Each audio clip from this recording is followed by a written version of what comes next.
Hey, hallo allemaal. Welkom terug hier op het kanaal. Klaar voor een nieuwe hotelvideo? Kom maar mee.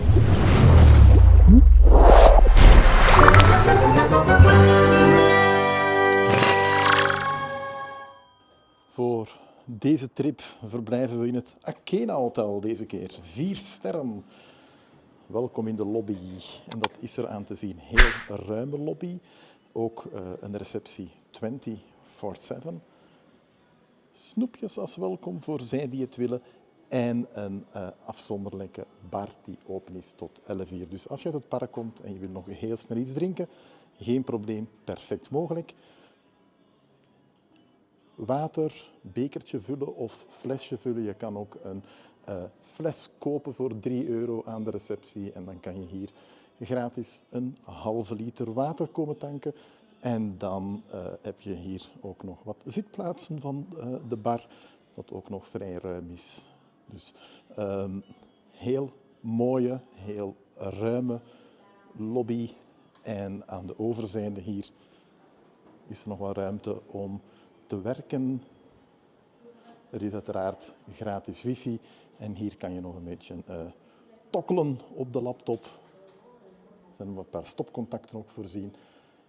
En ook fiches, netwerkfiches denk ik. Ja, inderdaad. Netwerkaansluitingen voor mocht je device geen wifi hebben. De eerste keer voor mij in dit Akena Hotel. We hebben kamer 226 op de tweede verdieping. Altijd spannend. Laten we ons even samen deze kamer ontdekken. Even licht aandoen. Oké. Een heel ruime kamer. En het is een beetje een afwijking. Maar het eerste waar ik eigenlijk naar ga kijken is het aantal stopcontacten. Ik heb zoveel devices mee. Dus ik ben altijd heel nieuwsgierig van hoeveel stopcontacten zijn er om mijn spullen op te laden. 2 stopcontacten hier aan het bureautje. Ideaal om s'avonds de video's te monteren. Joekel van een tv, 45-inch tv. Helemaal niet nodig, want ik kijk op hotel eigenlijk nooit tv. Maar ik kan me voorstellen, als je met kids komt, kan dit wel best handig zijn. We hebben 2 grote stopcontacten ook nog hier om devices gaan op te laden. En wat een bed. Zo groot, gewoon dubbel bed, enkel voor mij alleen vanavond. We hebben hier, en dit maakt mij altijd zo blij, USB, maar ook USB-C. Ik heb eigenlijk geen enkele USB-A-kabel meer, enkel nog USB-C oplaadkabels. Dus ik ben altijd heel blij om te zien dat er eindelijk in hotels meer en meer USB-C begint te verschijnen. Gewoon standaard stopcontact ook nog. En aan de andere zijde van het bed hebben we ook nog een stopcontactje, zoals jullie hier kunnen zien. Oké, het zicht vanuit de kamer. We komen niet meteen voor het zicht, maar toch even meegeven. De venster. Oh, superleuk. De venster kan niet alleen kiepen, de venster kan volledig open. En dan hebben we zicht op het tegenovergelegen B&B hotel en de parking. Dus toch even opletten. Het zijn eigenlijk 2 hotels in hetzelfde gebouw. We hebben daar de ingang van het B&B hotel, maar wij zitten in het tegenovergelegen Akena hotel, wat eigenlijk hetzelfde gebouw is. Dus toch even opletten als je aankomt. Oké, de badkamer, I guess. Let's go. Wastafel, spiegel, ook make-up spiegeltje. Ook altijd wel handig en zeker niet altijd aanwezig in hotels. Droogrek voor de handdoek, maar uiteraard ook alle spullen, douchegel, handgel. Ik zie hier ook 2 bekertjes voor de tanden te poetsen. Heel mooi kraanwerk. Het is altijd toch heel wat luxueuzer als dat kraanwerk in het zwart is. Geeft toch direct iets meer een luxe uitstraling. Maar we spelen hier ook een prijsklasse net iets hoger. Hele mooie en ruime douche. En dit is ook wel leuk. Het toilet hier. Maar dit toilet is, zeker als je met 2 bent, volledig afsluitbaar. Ook belangrijk en zeker in mijn geval, want ik heb toch wel echt graag snelle wifi als ik video's upload. Er is gratis wifi hier in het hotel. En als we wat snel even gaan testen, dan zitten we daar aan een download van toch wel bijna 100 megabit per seconde. Wat zeker en vast heel acceptabel is, ook als je bijvoorbeeld wil gaan Netflixen. 100, 115 megabit upload. Perfect om te streamen. En dit is even better. De downloadsnelheid 146, 150 megabit per seconde. Om een idee te geven, bij mij thuis heb ik 20 megabit. Dus dit is echt een zeer, zeer snelle upload. Om het allemaal een beetje ecologisch te houden, wordt de kamer niet elke dag opgeruimd. Integendeel, eigenlijk wordt ze zelfs niet opgeruimd, tenzij je deze aan je deur hangt voor 11 uur 's ochtends. Allemaal in het kader uiteraard van ecologie. Ik heb eigenlijk super lekker geslapen. Ik heb een hele goede nacht gehad hier in het Akena Hotel.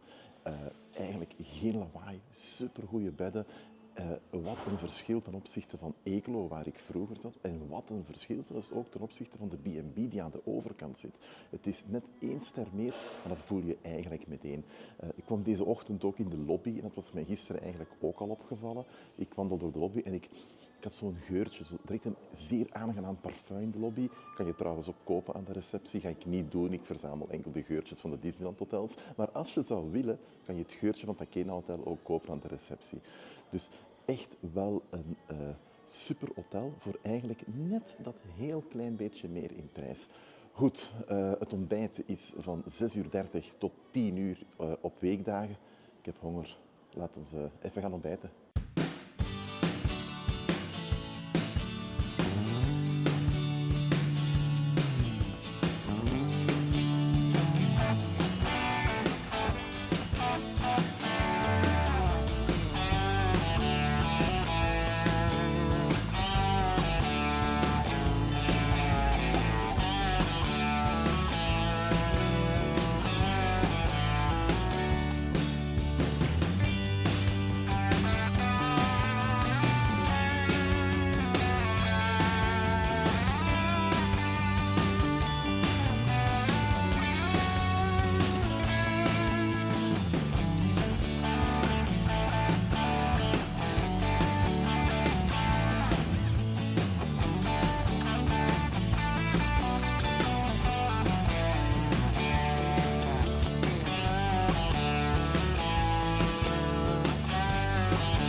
Ik weet niet of dat jullie de vorige video gezien hebben van het B&B hotel Marne-la-Vallée Val d'Europe. Maar net zoals dat hotel beschikt ook het Akena Hotel over een ondergrondse en beveiligde parking. Dus de parking is beveiligd met een code. Je kan er niet zomaar in en uitrijden. De code krijg je uiteraard aan de receptie. Het is een heel ruime parking die zich onder het hotel bevindt. Makkelijk parkeren, makkelijk in en uitrijden, plaats zat. Het enige nadeel is, er is geen mogelijkheid om de wagen te laden. Niet onder het Akena Hotel, er zijn geen laadpalen in de parking, maar ook niet rond het Akena Hotel. Ook buiten geen laadmogelijkheid. Maar doesn't matter als je elektrisch rijdt. In Disneyland Paris Paris zijn meer dan laadpalen zat tegenwoordig. Weliswaar betalend, maar je kan daar heel makkelijk de wagen opladen. Als je toch zou beslissen om de wagen te laten staan en met het openbaar vervoer naar Disneyland Paris te gaan, dat is een heel ander verhaal. Je kan natuurlijk ook altijd een Uber nemen. Uber is in Frankrijk heel goed ingeburgerd. Kost je ongeveer van hieruit naar het park, zal ongeveer een 10 tot 12 euro zijn voor de Uber. Maar dan moet je s'avonds nog terug natuurlijk. Als je de bus neemt, een busritje is ongeveer een 2 euro, 2,50 euro. Ik heb daar ooit een afzonderlijke video van gemaakt. Maar het probleem hier is, de bushalte is Le Pléiade. En Le Pléiade is dezelfde bushalte als degene die je gebruikt om van het Eeklo Hotel richting het park te gaan. Nu, van het Eeklo Hotel is het ongeveer 5 minuten stappen, maar van hieruit is het net toch een ander verhaal. Je moet toch rekenen, je moet het kruispunt over richting Eeklo Hotel. Het is geen doorsteken, je moet de hele straat over en dan toch nog wel eens 5 minuten stappen. Ik denk, als je van hieruit vertrekt richting bushalte, reken op toch wel een klein kwartiertje. Ben je met kids, misschien zelfs 20 minuten. Dat is toch een heel eindje stappen. Als het mooi weer is zoals vandaag, geen probleem. Maar als het regent, is het natuurlijk een heel ander verhaal. Hoe je die bus precies neemt, waar je die bus precies neemt. De halte is eigenlijk net dezelfde Le Pléiade. Maar hoe je die bus neemt, hoe je een ticketje kan kopen, hoe je een kaartje kan kopen, daar heb ik een afzonderlijke video van gemaakt. Ik link die even hier down in de comments voor degenen die graag met het openbaar vervoer richting Disneyland Paris gaan. Ik heb hier in het Akena Hotel een ongelooflijk goed verblijf gehad. Ik moet eerlijk zeggen, ten opzichte van de B&B net iets beter, maar ook weer net iets duurder. Ik betaalde ongeveer een 77 euro per nacht, 10 euro voor het ontbijt en dan ook nog eens 10 euro voor de parking. Nu, het kan goedkoper uiteraard, dus ik had ongeveer een 100 euro per nacht. Nu, het kan goedkoper. Eén, je hoeft het ontbijt niet te nemen. Je kan ook in Disneyland Paris gaan ontbijten, hoewel ik niet weet dat je daar een betere deal gaat vinden dan 10 euro. Maar je kan wel iets regelen wat betreft de parking. Net zoals het B&B Hotel is er een soort van membership. Maar ten opzichte van het B&B Hotel is dat membership ook gratis. Je betaalt bij B&B 35 euro, maar bij Eeklo kan je gratis lid worden. En gratis lid betekent ook gratis parking. Je spaart ook punten, je spaart ook nachten die je kan gebruiken voor een ontbijt. Het is eigenlijk een heel loyalty-programma, maar het belangrijkste stuk is dat je hier gratis kan parkeren. Wat je toch al snel 10 euro, als je 3 dagen blijft, is toch al snel 30 euro. Dus als je boekt, en ik heb geboekt via de site van het hotel rechtstreeks, ik heb echt niet goedkoper gevonden. Ik heb geprobeerd via hotels.com, ik heb geprobeerd via booking.com, maar de goedkoopste rate die ik kon vinden was het hotel rechtstreeks. En als je toch via het hotel rechtstreeks gaat reserveren, maak je dan meteen ook member of schrijf je ook meteen in voor het loyalty-programma. Dan heb je meteen de 10 euro korting voor de parking, het gratis parkeren, wat toch leuk is meegenomen. Zo, als deze video voor jou nuttig was, vergeet niet dikke thumbs up. Vergeet zeker ook niet te subscriben op het kanaal, mocht je dat nog niet hebben gedaan. Ik zie jullie heel graag terug hier ergens rond Disneyland Parijs. Bye.